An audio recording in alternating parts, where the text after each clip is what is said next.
خبطت على كذا باب عشان اخد مسنين من دار مسنين، فقررت اكون على باب ربنا صاحب كل الابواب. كان املي اخدهم في قاعه وافطرهم بره واعزم ناس تساعدني واجيب مداحين ومنشدين، لكن تكلفه اليوم هتكون عاليه علينا قوي. قلت خليني زي ما انا اقف اخدم وافرحهم على قد ما قدرتي واروح لهم بنفسي افطر معاهم. هنعمل النهارده 80 وجبه رز بسمتي وبفتيك وخضار سوتيه وسلطه فتوش، ومعاهم شوربه لسان عصفور، والحلو هيبقى حلويات شرقيه. وبصراحه اليوم النهارده ما كانش هيتم من غير منتجات ميرو.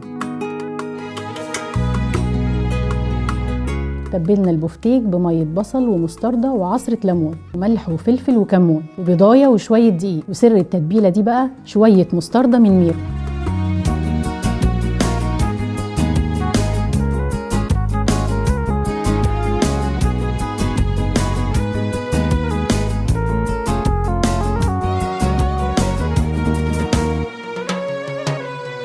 وشويه الفتوش دول بقى قطعنا الخضار وحطينا عليه بصل دعكناه بشويه ملح وسماق وخيار وطماطم، حطينا عيش محمر، وكمان حطينا شويه رمان، والدريسنج بتاع السلطه ملح وفلفل وخل، وكمان حطينا عسل ابيض وزيت زيتون من منتجات ميرو.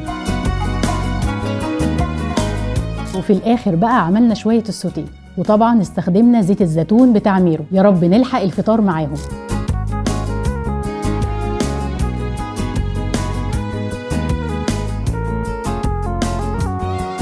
وزي كل مرة بحاول أسعد فيها الناس، هم اللي بيساعدوني أكتر. شوفوا دار مسنين قريبة منكم وحاولوا تساعدوهم، وارجع وأقول صدقني لو مش عايز حاجة ربنا هيديك كل حاجة.